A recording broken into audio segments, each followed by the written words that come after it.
की कुक्षी धन्य हो जाती।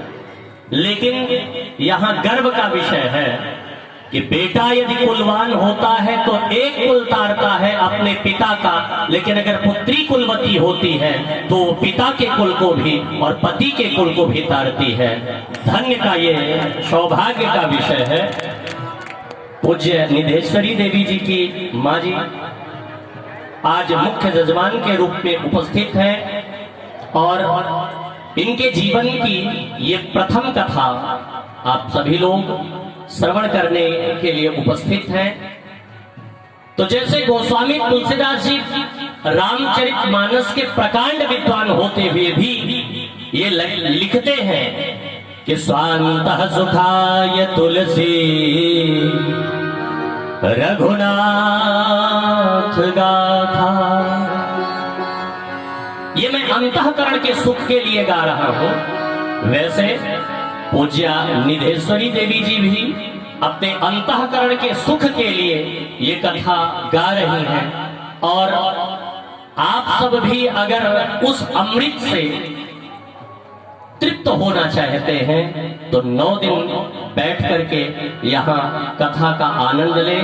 और आपके साथ आपका सहयोग करने के लिए राम कथा के कुशल वक्ता, बड़े ही सुंदर स्वभाव के, बड़े ही सुंदर सुशील स्वभाव के, बड़े ही सरल देवा आचार्य देव जी, आचार्य देव जी आपके बिल्कुल दाहिने विराजित हैं। तो भगवान की कथा तो भैया अमृत देती ही है और अमृत चाहे वो किसी भी विधि से मिल जाए वो तो कल्याण करता ही करता है। आपको ये नहीं सोचना कि ये इनकी पहली कथा है, ना इनको सोचना है। अरे कथा तो हमेशा हमेशा से गाई जाती चली आ रही है और उसमें निधेश्वरी देवी जी भी इस धर्म को आगे बढ़ाने के लिए इसका बेड़ा उठाया और आगे चल करके ये भी देश देशांतर में जाकर के राम जी के इस यश को जन जन तक व्याप्त करें, ऐसी मेरी मंगल कामना, मेरा आशीर्वाद। और पूज्य महाराज श्री से निवेदन करेंगे कि वो भी अपने आशीर्वचनों से इस व्यास गद्दी को अभिषिंचित करें और देवा भैया को और निधेश्वरी देवी जी को आशीर्वाद दें, जिससे ये जन जन तक राम जी को स्थापित कर सके, राम जी के चित्र और चरित्र को मनुष्य के जीवन में स्थापित कर सके और उनके जीवन में राम की भक्ति और राममय जीवन हो जाए, ऐसा आशीर्वाद दें आप। बोले सियावर रामचंद्र की। पूज्य महाराज श्री को ये माइक की सेवा देते हुए उनके चरणों में निवेदन। बोले राजा रामचंद्र भगवान की।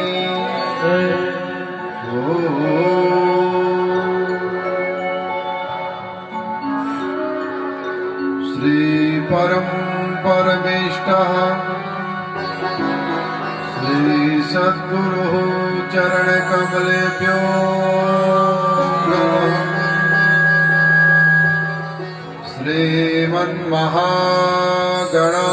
श्रीमन्महागणाधिपतये नमः। नमो स्वनन्ताय सहस्रमूर्तये सहस्रपादाक्षिशिरोर्बाहवे सहस्रनाम्नाय पुरुषाय शाश्वते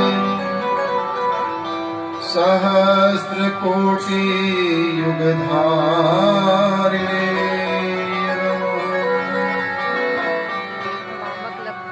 मेरे राम मेरे राम मेरे राम राम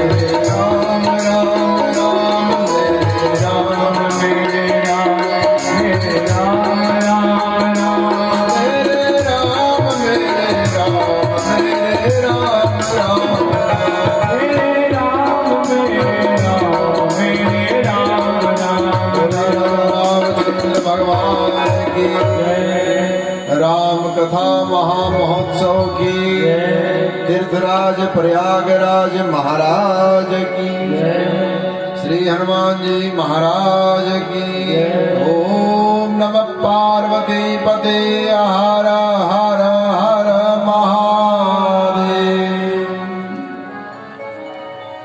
अकारण करुणा वरुणालय भक्तवांछ कल्पतरु भगवान श्री राजा रामचंद्र जी के पावन चरणों को प्रणाम करते हैं। अभी अभी हमारे बहुत प्रिय और सभी कथाओं के मूर्धन्य विद्वान जिनकी कथा कल विराम ली है, ऐसे आचार्य देवव्रत जी ने बहुत सुंदर शब्दों में आज से आयोजित इस राम कथा के विषय को बहुत प्रेम से हम सबके मध्य में रखा है। व्यासपीठ पर विद्यमान ये बिटिया, ये देवी, इसके मन में उत्कंठा उत्पन्न हुई कि गुरुजी मुझे राम कथा करनी है और मुझे नहीं पता कि मैं कैसे करूंगी, पर मेरी इच्छा है कि मैं माघ के उत्सव में आपके सानिध्य में भगवान श्री हनुमान जी महाराज को राम कथा सुनाऊं। इनके भावों को हमने सम्मान दिया है। आशा है कि भगवान हनुमान जी महाराज ऐसी कृपा करेंगे कि आपकी वाणी से हम सबको बहुत सुंदर दिव्य कथा रस श्रवण करने को मिलेगा। इनका नाम आज से ही समलंकृत किया हमने, निधेश्वरी पांडे। वैसे नाम निधि पांडे है, लेकिन जब कथा करने जा रही है तो निधेश्वरी हो गई। इनकी मैया ने पूजन किया है और परिवार के इष्ट मित्रों ने सबने एक साथ सपोर्ट किया इस कथा के लिए। क्योंकि पहली बार व्यासपीठ पर आसीन है, पहली बार भगवान की दिव्य कथा को गाने जा रही है, तो वैसे सपोर्ट में हमारे सभी आचार्य हैं। आचार्य शिवाकांत जी के भजनों को आप लगातार श्रवण करेंगे। उसके साथ साथ सभी संगीत पे बैठे संगीत के विद्वानों का आप आश्रय करेंगे। उसके साथ इस कथा के मर्मज्ञ विद्वान मेरे प्रिय शिष्य पंडित देवव्रत शास्त्री जी,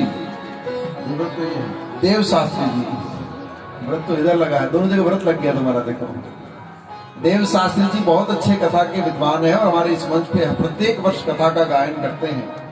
तो हमने इनसे आग्रह किया और आदेश भी दिया है कि आपको निधेश्वरी के साथ कथा में 9 दिन तक लगातार रहना है। और जहां जहां निधेश्वरी को लगे कि आज मुझे इस चौपाई की व्याख्या में कहीं कठिनाई हो रही है, तो उस व्याख्या को पकड़ने के लिए हमारे देव आपके सामने हैं। तो 2 व्यासपीठ है, दोनों व्यासपीठों के बीच में श्रद्धेय श्री हनुमान जी महाराज विद्यमान हैं। आप और हम सब श्रोता के रूप में यहाँ विद्यमान हैं। बहुत अधिक देर न करते हुए व्यासपीठ की ओर हम बढ़ेंगे। भगवान राजा रामचंद्र जी के पावन चरणों को प्रणाम करते हुए प्रार्थना करेंगे कि निधेश्वरी बहुत मंगलमय कथा हम सबको श्रवण कराए।